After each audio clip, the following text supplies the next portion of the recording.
Testing, testing.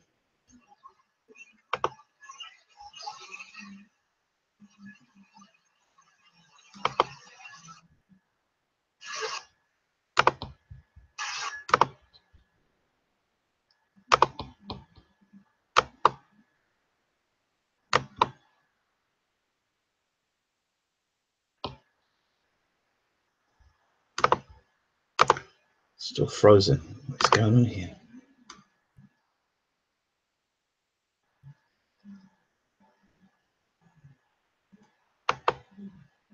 What's going on? Why is it all frozen?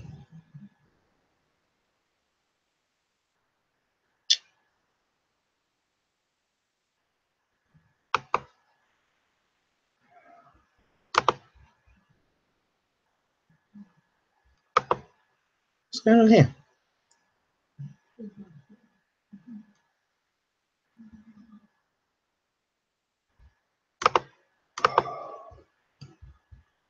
Google Hangouts playing more games. Oh my god.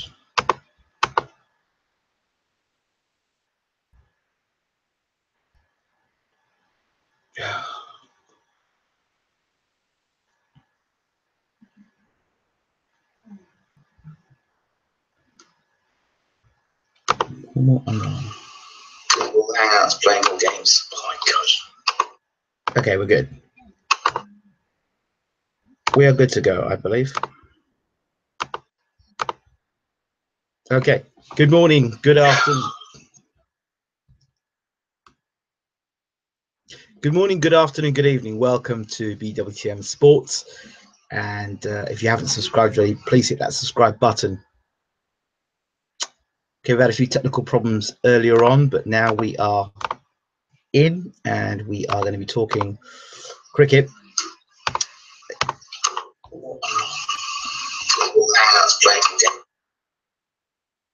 We're going to be talking cricket. And what I'm going to talk about is the state of West Indies cricket. For those of you who don't know a bit about me, about background about me, I have been involved in the sport of cricket for almost 15 years of my life, from a young boy playing cricket up to about county standards, and then moving into coaching and coaching around the world.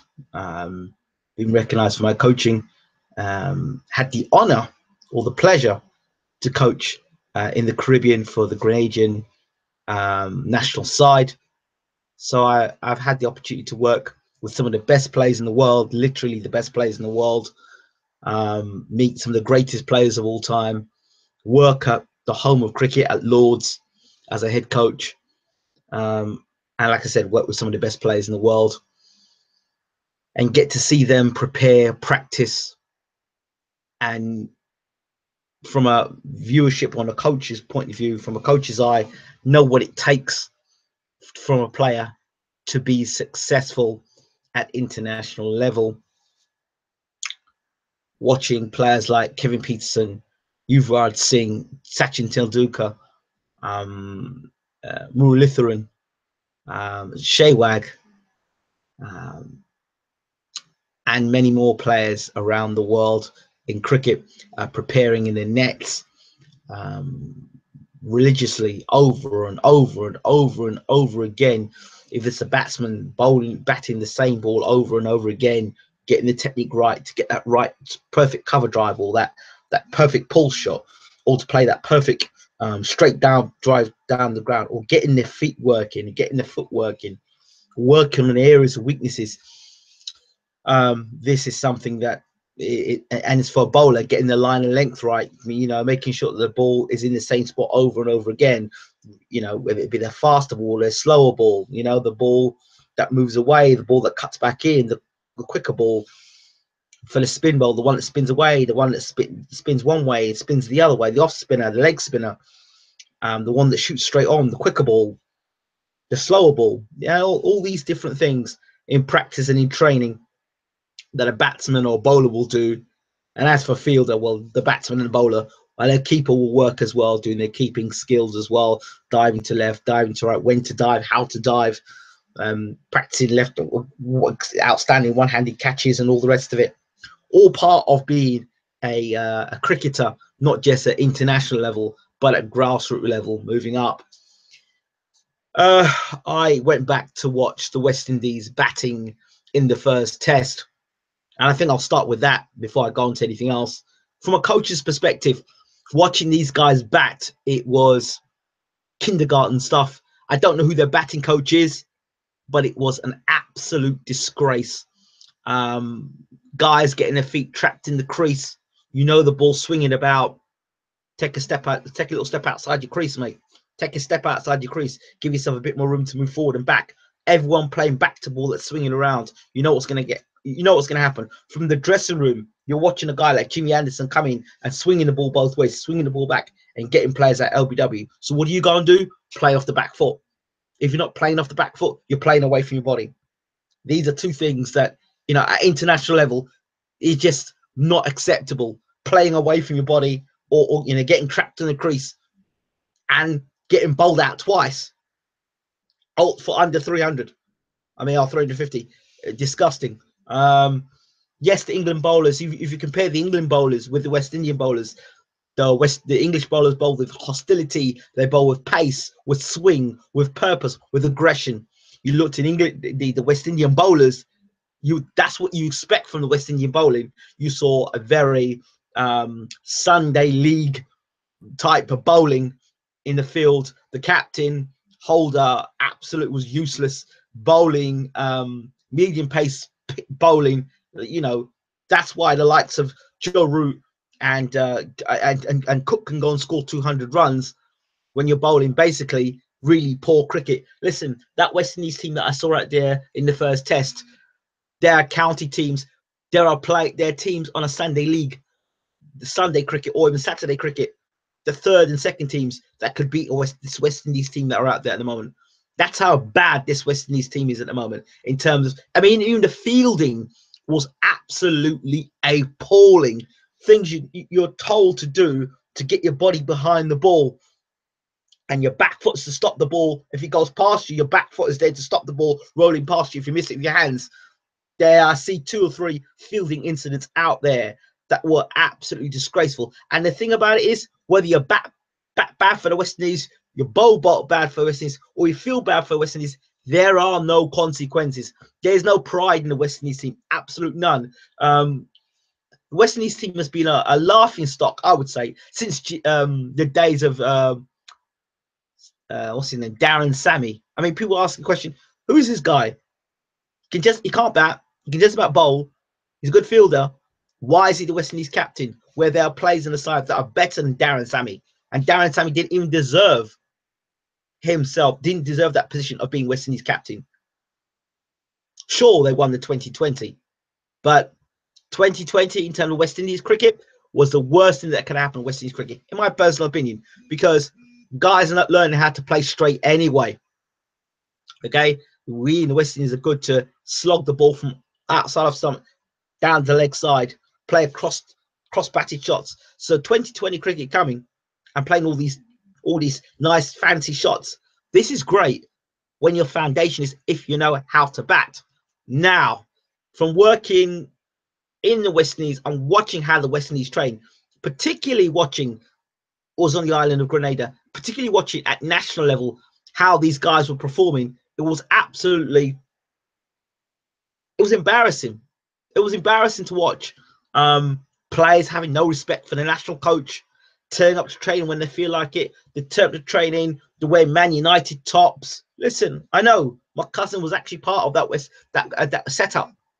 Okay, and they turn up in the big jeeps, and they turn like superstars, and the mentality is very different. Whereas in England, in Australia, in New Zealand, and I worked in Australia as well, a player turn up in a jeep don't mean nothing. But in the Caribbean, it's very different. Guy rolls up in a Jeep as a big shot.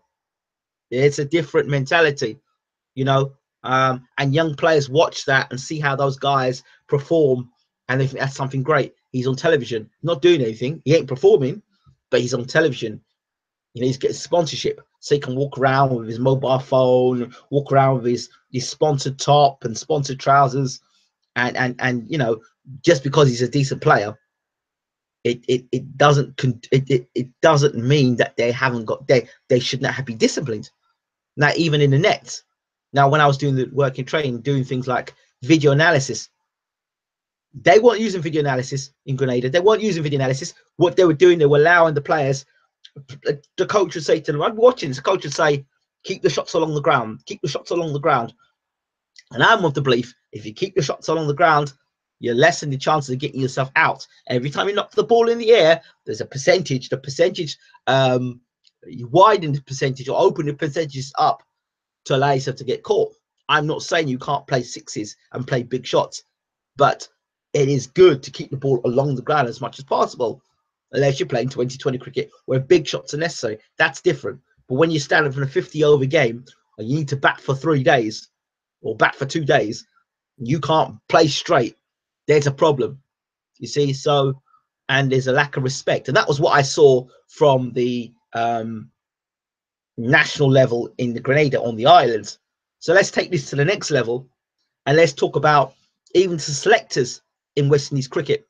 So there's always been a problem within the selectors, because it's not about rally around the West Indies and picking the best players in the West Indies. No, it's if you've got a selector who's from Barbados, you pick the best, the players from Barbados. Or if you've got a Trinidadian selector, you pick the best players from Trinidad, rather than select the best players from the West Indies. It's almost, the example would be to give you like, you've got England football manager, and he's from London. Okay, he's born and bred in London, and all he does is pick London players. He doesn't pick anybody else, just the London. Anybody who's born and bred in London, London clubs, will just pick them.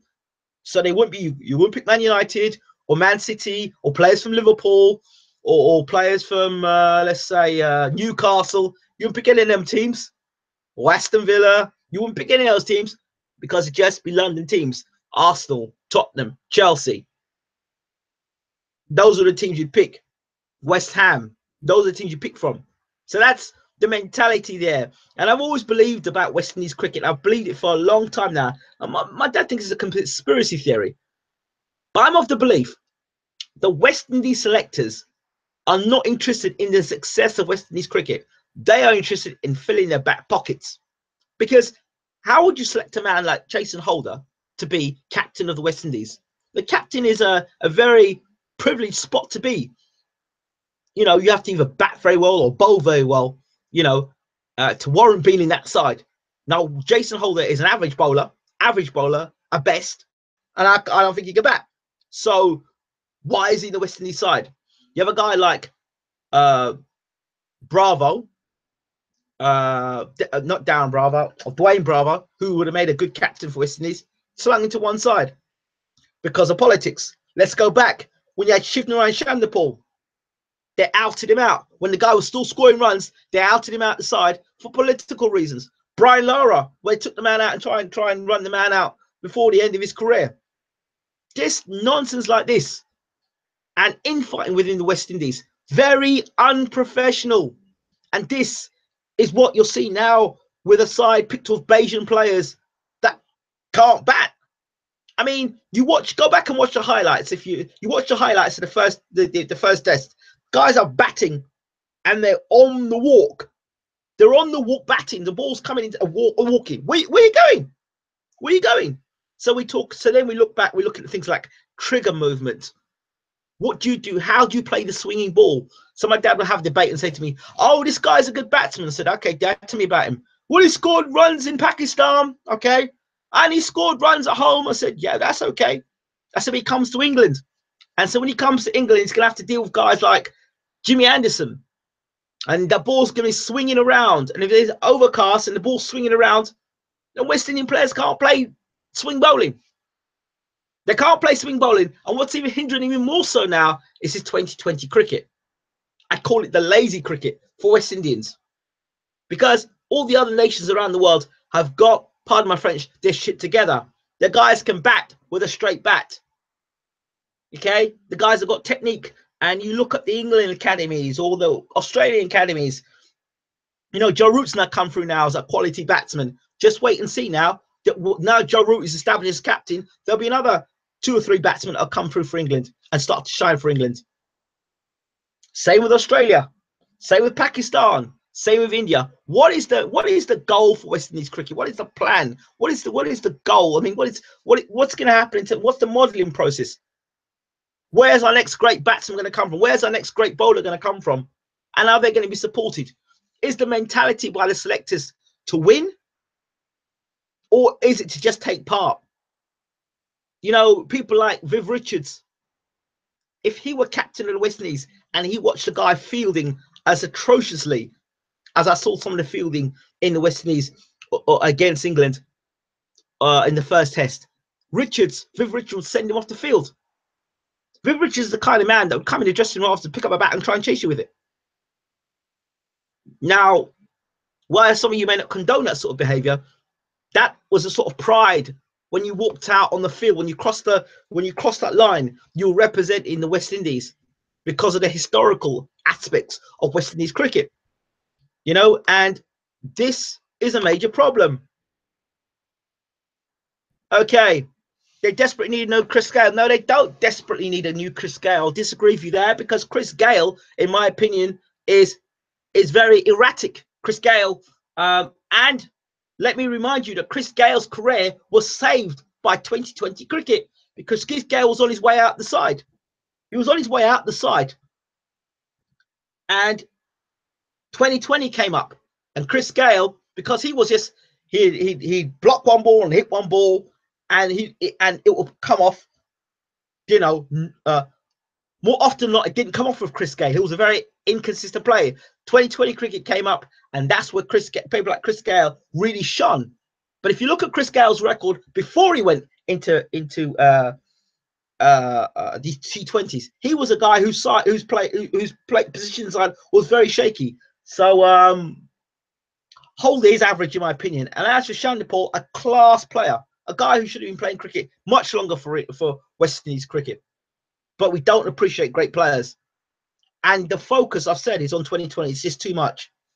A lot of players are drawn into the Big Bash, IPL, big money spending, 2020. Yeah, but it's okay. It's okay for all the other teams in the world to do that because they have correct technique. Don't have good technique. And I'm telling you from being up close. You know, you talk about, so look, what happened to Sawan? What happened to Sawan? A great player, a guy who had great potential, should have been West Indies captain. What happened to him? What happened to him? Gayle was a figure who could inspire youngsters to take up cricket. Yeah, he was inspired, but Gayle was not Mr. Role Model in terms of, yes, he was explosive when he was on form, but Gayle was a very relaxed, chill, cool sort of character. If it came off, it did, and if it didn't come off, it didn't come off. I wouldn't really call that somebody that I would, when it comes off, he's explosive to watch. When he feels like it, you can't have a team based on what they feel like it. This is about being professional all the time and giving your best all your time. And I feel Gayle wasn't one of them kind of players. Brian Lara is a different set of rules. Lara, Shandipal, even Jimmy Adams, who wasn't as good as those guys. Richie Richardson, Viv Richards, Carl Hooper, an enigmatic player, Carl Hooper, who had all the skill in the world, but I think sometimes his mindset, well, he was another one that was very, well, today I'll play cricket, well, tomorrow I'll play cricket, not so good. And Carl Hooper would get himself in, start scoring runs, and then knock the ball up in the air and get himself out. You're thinking, what the hell is that? So what I'm saying here, for the interest of West Indians listening to this, is that you need to start writing to selectors, and they have to start being responsible for the decisions they're making. In my opinion, Jason Holder is an average player. An average player. When you look at the history of West Indies cricket, he's an average player and a bang average captain. bang average captain. You know, you're playing against England. You got a guy in batting. The Wales brought up as a West Indian. If you can't bowl a man over, you knock him over. So where was the short ball? Where was the short ball trying to rough up Cook? You didn't see that. But what you did see is when West Indies went into bat, you'll see him ball short and up on the West Indies, not giving them a chance. Seeing guys and the ball going to first slip or second slip. Aggressive bowling. So I saw the beginning of the second test with Shannon Gabriel, which I'm glad to see him in the side, and see him taking some wickets, and Kemar Roach, two guys there that I like. West Indies need 4 fast bowlers. They need 4 fast bowlers, and not pick the best Barbadians, but pick the best players in the West Indies. Okay, they need to strip back this nonsense of being island wide, and they need to do the whole of Caribbean and pick the best players there.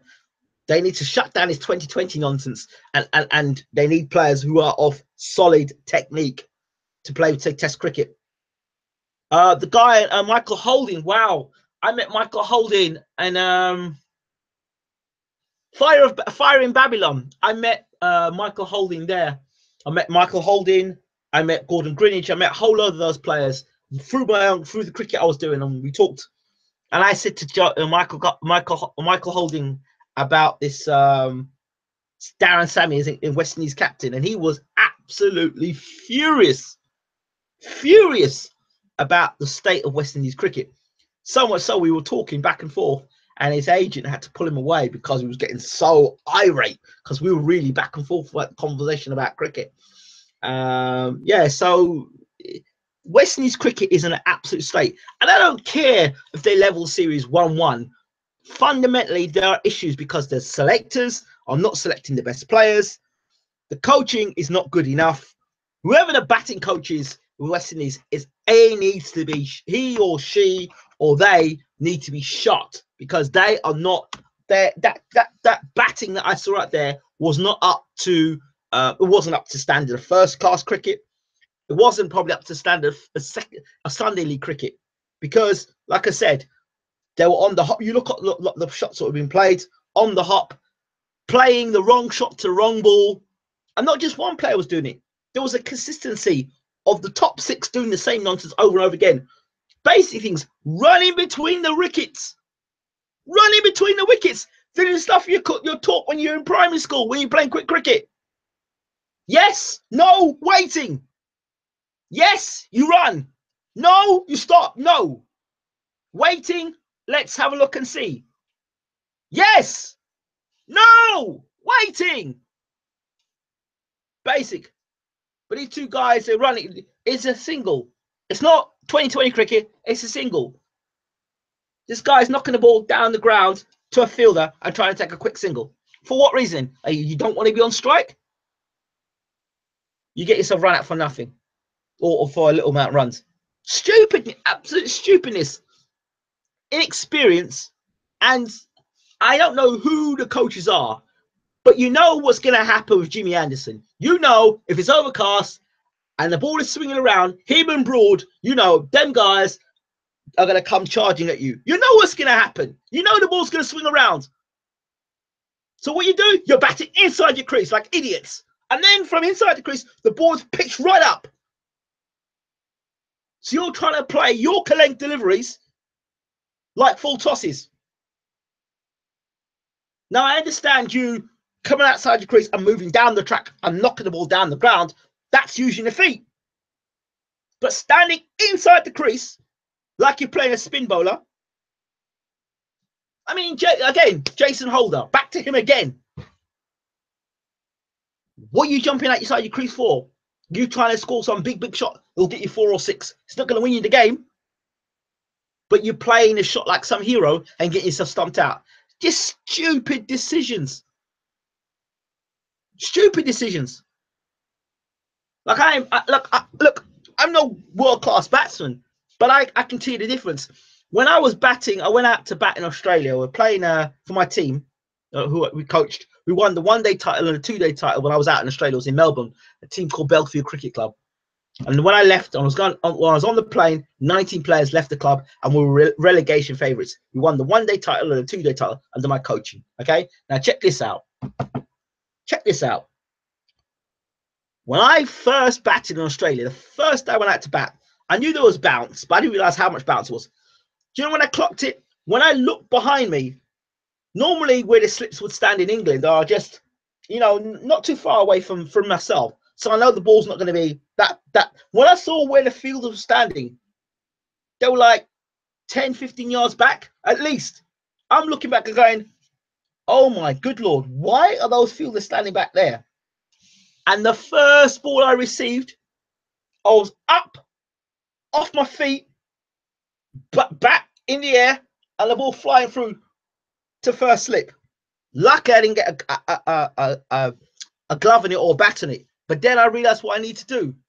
I realized where the keeper was standing. There was no way he was going to stump me. There was no way, unless I was just playing the fool. There was no way, because the keeper was standing so far back with the slips. He was going to stump me. So what I did, after that ball, I said, okay. And I took my guard again, and I stood outside my crease. So that when the ball was dug in short, I was able to jump back, not onto my stumps, have space to jump back and play the ball down. But then if he pitched up, I was able to get on the front foot and drive. That's using your nous. I'm no international player. But there's some common sense there. None of those guys in the West Indies, I saw none of them make those adjustments. And if they did, they would have faced Anderson differently. What you want to do if the ball is swinging, you want to get the ball, if possible, get the ball before it starts to swing. If it's swinging up, then you just take a couple of inches up so the ball swings less. So it forces the bowler to make adjustments. But again, this is stuff that, for me, this is stuff that is, for me, elementary. I don't know who their batting coach is. I've got no idea who their batting coach is, but there is an arrogance within West Indies cricket, an absolute arrogance within West Indies cricket, and things have to change. The selectors have to change. The selection process of who is who's playing for the sides is not island wide. I mean, all of the islands, the best players of the islands. The coaching practices have to change as well. And I'd like to see more West Indians, the likes of Viv Richards and the greats, being involved in West Indies cricket today. More of not having guys from Australia coming and doing the coaching. We need to deal with it in-house. And there needs some principles, somebody with a bit of pride. I mean, Clive Lloyd's a disgrace. Clive Lloyd's an absolute grace. He's one of the reasons why certain players like Bravo are not playing in the West Indies side today. And guess what? Where's Clive Lloyd from? Barbados. So no, he's Antigua or Barbados. One of them islands. I'm sure he's Bayesian, Clive Lloyd. I'm sure he's Bayesian. So, you know, how can you have Otis Gibson? Otis Gibson, yeah? He is working for England. And you look at their bowling. They had Phil Simmons, who was very successful with Ireland, coaching Ireland, come back to the West Indies, and they got rid of Phil Simmons as a coach. Now they bring this guy, Law. Who the hell is he as a coach?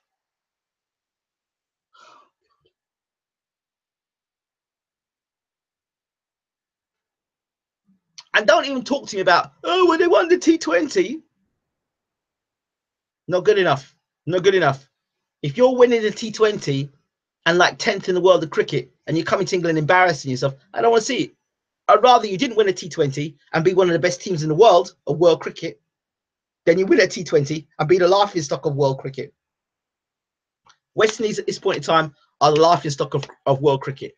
And it's not going to get any better unless changes are made. Stop chasing the money, you gold digging so-and-sos, and get back to doing the basics correctly. You know, and our young players in the West Indies are watching this nonsense and just saying, well, they're getting away with it, playing crap, so I can get away with it as well. And I still get sponsored for it. So that's my thought on the state of West Indies cricket. It was good to see them bowling better today.